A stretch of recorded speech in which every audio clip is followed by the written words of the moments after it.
알츠하이머병의 신약 치료, 레켐비, 레카네맙에 대한 이야기를 좀 말씀을 드리려고 합니다.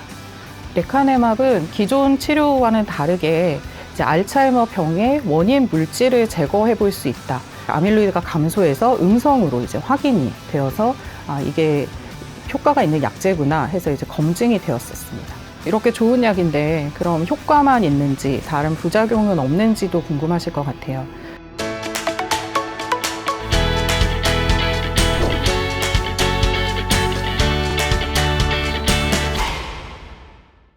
그래서 레카네맙도 마찬가지로 부작용이 발생을 할 수가 있는데요. 주사 주입과 관련한 부작용, 그리고 아밀로이드가 뇌에서 제거되면서 발생하는 아밀로이드 관련 영상 이상의 측면에서의 부작용, 이렇게 크게 나눠서 볼 수가 있습니다. 이제 정맥 주사로 투여를 하게 되면 열이 난다든지 아니면 몸이 이제 으슬으슬하게 추워지는 오한, 그리고 속이 좀 메스껍고 울렁거리는 오심, 그리고 가슴이 좀 두근거린다는 등 그런 이제 주사 주입 관련 반응이 나타날 수가 있고, 이제 모든 단백질 근반의 이제 약이 알레르기 반응을 좀 유의를 하기는 해야 되는데요. 두드러기나 발진이 발생할 수도 있고, 뭐 입술이나 혀, 그다음에 얼굴이 붓는다든지 하는 알레르기 반응, 그리고 흔하지는 않지만 저희가 아나필락시스라고 하는 쇼크 반응 일종인 이제 중증 알레르기 반응까지 좀 다양하게 나타날 수 있는 것으로 보고가 되기는 했습니다. 그리고 마지막으로 그 아밀로이드 단백질이 제거되면서 이제 영상상의 이제 이상 반응을 나타날 수가 있는데요. 영어로 하면 아밀로이드 릴레이티드 이미징 애브노말리티. 그래서 저희가 약자로 ARIA를 따서 흔히 이제 아리아라고 표현을 하는 부작용이 생길 수 있습니다. 그래서 뇌 부종과 뇌 출혈로 주로 이제 나타나게 되는데요.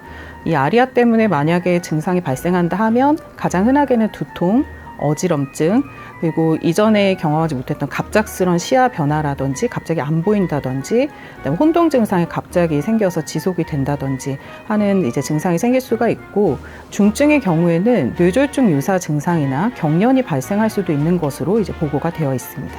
일정 수준, 중등도라고 정의된 아리아가 이제 MRI에서 관찰이 된다 하면 기준에 따라서 이제 이 레카네맙 치료를 중단해야 할 수도 있습니다.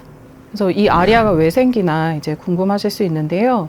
이 아리아라는 게 결국은 아밀로이드 단백질이 제거되는 과정에서 발생한다고 말씀을 드렸잖아요. 그래서 간단하게 좀 생각을 해보면 정말 이게 끈끈한 테이프가 책상 표면에 되게 오랜 시간 붙어 있었는데 그 어느 날 이제 마음먹고 그걸 제거를 한다 생각을 해보시면 한 번에 뜯어지거나 하기가 좀 쉽지가 않잖아요. 그래서 사실은 증상 발생하기 전에 15년 전부터, 길게는 30년 전부터 이제 미리 쌓이는 것으로 알려져 있기 때문에 오랜 기간 침착된 아밀로이드를 제거하는 과정에서 일종의 이제 치료 반응으로 이런 것들이 나타날 수 있다라고 이제 이해를 해보시면 되겠습니다. 하지만 이제 치료 과정에서 가장 중요한 거는 환자의 건강과 안전이죠.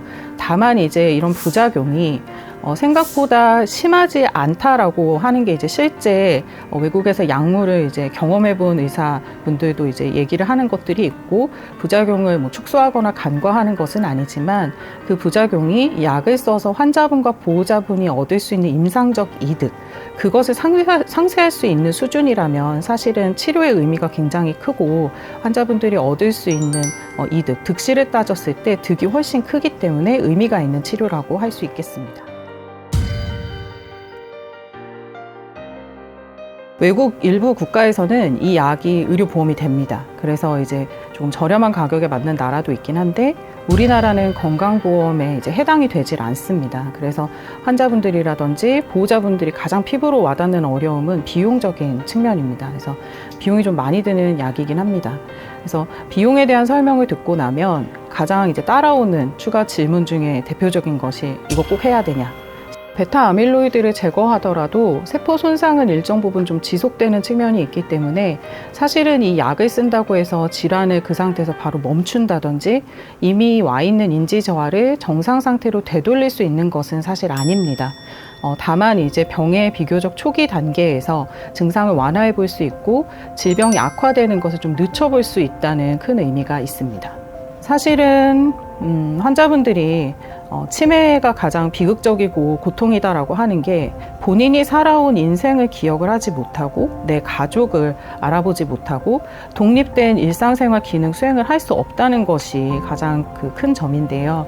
이 약을 씀으로 인해서 비교적 초기 단계에서 내 삶을 좀 기억하고 되돌아보고 가족과 소소한 그 일상을 즐기는 것, 그것이 사실은 환자분들이 보실 수 있는 큰 혜택이지 않을까 싶고, 이 신약이 비용적인 측면의 부담도 있고 일정 부분 기대와 다른 약간의 제한점은 있을 수 있겠지만 어떤 새로운 선택지가 등장했다는 측면에서는 충분히 희망적이고 고무적인 일이라고 생각을 합니다.